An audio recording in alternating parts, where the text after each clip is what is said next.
जय हिंद दोस्तों, स्वागत है हमारे यूट्यूब चैनल राज स्टडी जीएस पे। तो दोस्तों, इस वीडियो में हम जीके जिस के कुछ इंपॉर्टेंट क्वेश्चन देखेंगे जो कि आने वाले एग्जाम के लिए काफ़ी महत्वपूर्ण है, जैसे कि एसएससी जीडी, ग्रुप डी और आरपीएफ कांस्टेबल के लिए काफ़ी लाभदायक होगा। तो चलिए शुरुआत करते हैं पहले प्रश्न से। पहला प्रश्न है कि वर्ष 1919 में जालियांवाला बाग हत्याकांड कहाँ पर हुआ?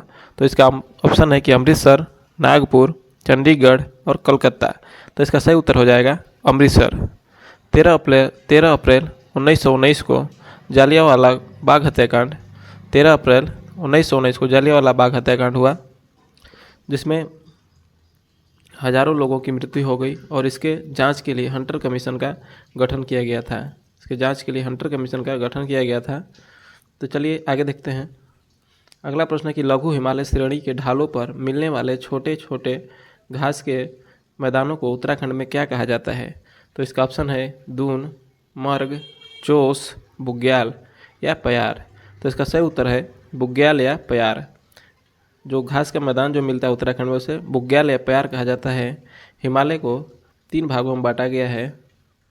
सबसे पहला है बृहद हिमालय, उसके बाद है मध्य हिमालय, उसके बाद है बाह्य हिमालय। हिमालय को 3 भागों में बांटा गया है। आगे देखते हैं कि किस अधिनियम में पहली बार भारत के लिए संघीय संरचना प्रस्तुत की गई? तो इसका ऑप्शन है कि 1909 का अधिनियम, 1919 का अधिनियम, 1935 का अधिनियम और 1947 का अधिनियम। तो इसका सही उत्तर हो जाएगा 1935 का अधिनियम। 1935 के अधिनियम में पहली बार संघीय संरचना की बात कही गई और 1935 के अधिनियम में ही लोक सेवा आयोग का गठन भी किया गया। 1919 के अधिनियम को मार्ले मिंटो सुधार कहा जाता है। उसके बाद 1919 के अधिनियम को लॉर्ड चेम्सफोर्ड सुधार कहा जाता है। 1919 के अधिनियम को आगे देखते हैं कि गांधी इरविन समझौता 5 मार्च 1931 किससे संबंधित है? तो इसका ऑप्शन है कि भारत छोड़ो आंदोलन से, सविनय अवज्ञा आंदोलन से, असहयोग खिलाफत आंदोलन से, रौलेट एक्ट आंदोलन से। तो इसका सही उत्तर हो जाएगा सविनय अवज्ञा आंदोलन से। जब सविनय अवज्ञा आंदोलन शुरुआत हुई तो उसको समाप्त करने के लिए गांधी और इरविन के बीच समझौता हुआ। भारत छोड़ो आंदोलन जो है 1942 ईस्वी में हुआ, सविनय अवज्ञा आंदोलन 1930 ईस्वी में हुआ और असहयोग और खिलाफत आंदोलन 1920 ईस्वी में हुआ असहयोग आंदोलन। और रौलेट एक्ट आंदोलन जो है 1919 में हुआ। रौलेट एक्ट के विरोध में हुआ था, जिसे बिना अपील बिना दलील का कानून कहा जाता था। इसमें किसी भी व्यक्ति को शक के आधार पर पकड़ा जाता था। आगे देखते हैं।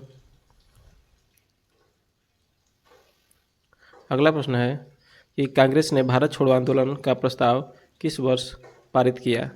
तो इसका ऑप्शन है कि 1940 में, 1941 में, 1946 में, 1942 में।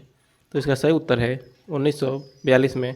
कांग्रेस ने भारत छोड़ो आंदोलन का प्रस्ताव 1942 में पारित किया और 8 अगस्त 1942 को भारत छोड़ो आंदोलन की शुरुआत हुई और उसके बाद जीरो ऑपरेशन आवर शुरू हो गया, जिसमें गांधी जी को पकड़ के आगा खां पैलेस में रखा गया, डॉक्टर राजेंद्र प्रसाद को पकड़ के बांकीपुर जेल में रखा गया। तो ये भी क्वेश्चन पूछता है। तो चलिए आगे देखते हैं कि सर्वग्राही कौन से रुधिर वर्ग का होता है? तो इसका ऑप्शन है कि ए बी, ओ बी, ए। तो इसका सही उत्तर हो जाएगा सर्वग्राही रक्त समूह ए बी को कहा जाता है, जबकि सर्वदाता रक्त समूह ओ को कहा जाता है। रक्त समूह 4 प्रकार का होता है। एक होता है ए, उसके बाद होता है एक बी, उसके बाद होता है ए बी और एक होता है ओ। आगे देखते हैं कि भारत में सबसे ऊंची पर्वत चोटी कौन सी है? तो इसका ऑप्शन है गाडविन आस्टीन, कामेत, नंगा पर्वत, नंदा देवी। तो इसका सही उत्तर हो जाएगा गाडविन आस्टीन की ऊंचाई जो है 8611 मीटर है, जो कि दुनिया का दूसरा सबसे ऊंचा पर्वत चोटी है। कामेट जो है उत्तराखंड में है और नंगा पर्वत जम्मू कश्मीर में है, जबकि नंदा देवी पर्वत भी उत्तराखंड में है। आगे देखते हैं कि निम्नलिखित में से कौन सी हिमालय की पर्वत चोटी अरुणाचल प्रदेश राज्य में स्थित है। तो इसका ऑप्शन है कि नंदा देवी, नामचा बरुआ, धौलागिरी, कंचनजंगा। तो इसका सही उत्तर हो जाएगा नामचा बरुआ। हिमालय की जो सबसे पूर्वी चोटी है नामचा बरुआ है वह अरुणाचल प्रदेश में स्थित है। नंदा देवी जो है उत्तराखंड में स्थित है, धौलागिरी नेपाल में स्थित है और कंचनजंगा जो है वह सिक्किम में स्थित है, सिक्किम में स्थित है। आगे देखते हैं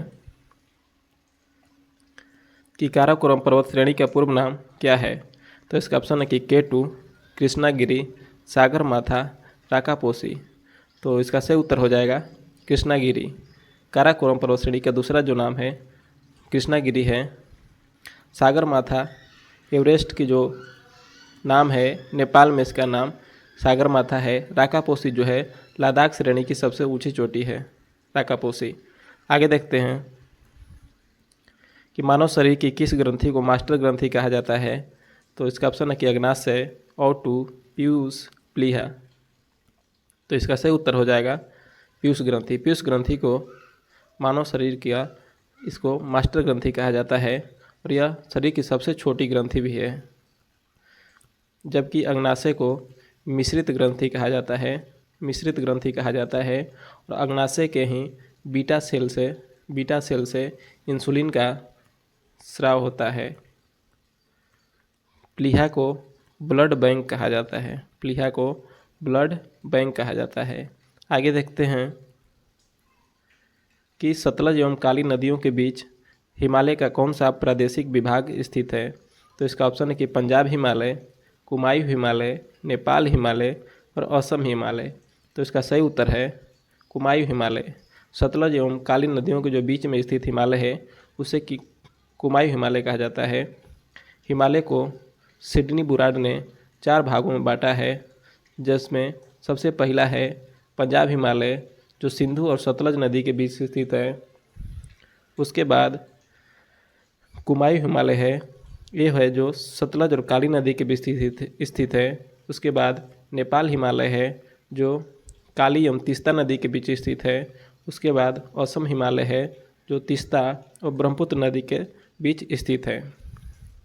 इसको 4 भागों में जो है सिडनी बुराड ने बांटा था, सिडनी बुराड ने बांटा था। आगे देखते हैं कि हीराकुंड बांध किस राज्य में स्थित है। तो इसका ऑप्शन है कि ओडिशा में, झारखंड में, उत्तराखंड में और पश्चिम बंगाल में। तो इसका सही उत्तर है ओडिशा में। ओडिशा में हीराकुंड बांध स्थित है और यह भारत का सबसे लंबा बांध है, भारत का सबसे लंबा बांध है। और उड़ीसा जो है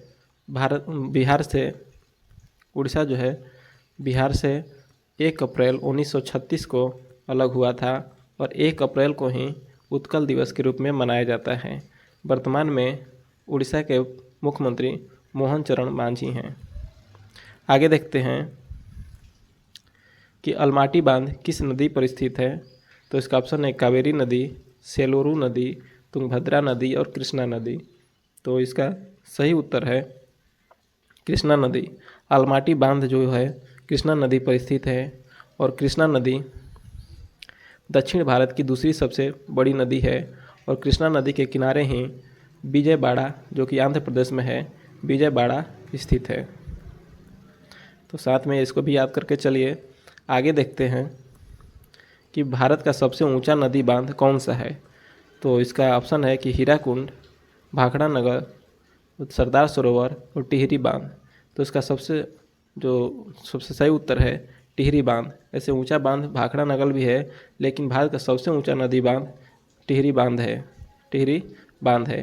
और भाखड़ा नगर बांध जो है यह पंजाब में स्थित है और भाखड़ा नगर बांध जो है सतलज नदी पर बांधा गया है, सतलज नदी पर बांधा गया है।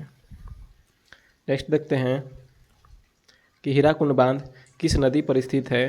तो इसका ऑप्शन है कि दामोदर नदी, बराकर नदी, हुगली नदी और महानदी। तो इसका सही उत्तर है महानदी। हीराकुंड बांध महानदी पर स्थित है और यह भारत का सबसे लंबा बांध है और यह उड़ीसा में स्थित है। आगे देखते हैं कि प्रधानमंत्री की नियुक्ति कौन करता है। तो इसका ऑप्शन है कि राष्ट्रपति, लोकसभा अध्यक्ष, राज्यसभा का सभापति और उपराष्ट्रपति। तो इसका सही उत्तर हो जाएगा राष्ट्रपति। प्रधानमंत्री की जो नियुक्ति है आर्टिकल 75 के तहत इनकी नियुक्ति राष्ट्रपति के द्वारा की जाएगी और प्रधानमंत्री के पद की चर्चा संविधान के अनुच्छेद 74 में वर्णित है। आगे देखते हैं कि भारत के केंद्रीय मंत्रिपरिषद की बैठक की अध्यक्षता कौन करता है। तो इसका ऑप्शन है कि राष्ट्रपति, उपराष्ट्रपति, प्रधानमंत्री और मंत्रिपरिषद के सदस्य बारी बारी से। तो इसका सही उत्तर हो जाएगा प्रधानमंत्री। जो केंद्रीय मंत्रिपरिषद की जो बैठक की अध्यक्षता होता है प्रधानमंत्री करता है और यह लोकसभा का नेता भी होता है। जो बहुमत दल का जो पार्टी का जो नेता होता है प्रधानमंत्री ही होता है और मंत्रिपरिषद की बैठक की अध्यक्षता भी प्रधानमंत्री करता है। आगे देखते हैं कि मंत्रिपरिषद में कितने स्तर के मंत्री होते हैं। तो इसका ऑप्शन है कि 1, 2, 3, 4। तो इसका सही उत्तर है 3। मंत्रिपरिषद में 3 स्तर के मंत्री होते हैं। पहला होता है कैबिनेट मंत्री, दूसरा होता है राज्य मंत्री और तीसरा होता है उप मंत्री। आगे देखते हैं कि भारत में हिमालय की सर्वोच्च पर्वत चोटी है। तो इसका ऑप्शन है कि नंदा देवी, नंगा पर्वत, कंचनजंगा, धौलागिरी। तो इसका सही उत्तर हो जाएगा कंचनजंगा।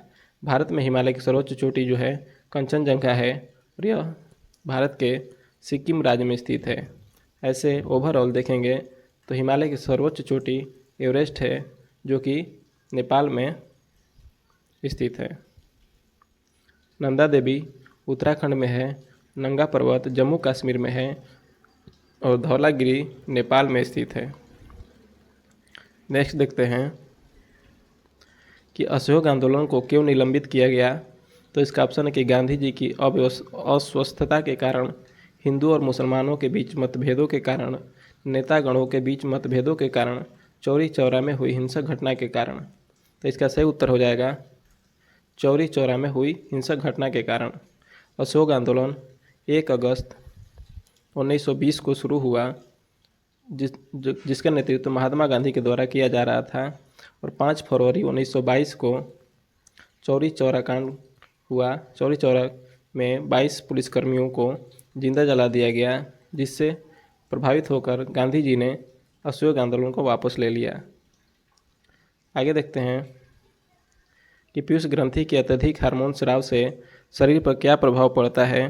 तो इसका ऑप्शन है कि लंबाई में अत्यधिक वृद्धि होती है, शरीर में असंतुलित विकास होता है, शरीर का टेढ़ा मेढ़ा होना और इनमें से कोई नहीं।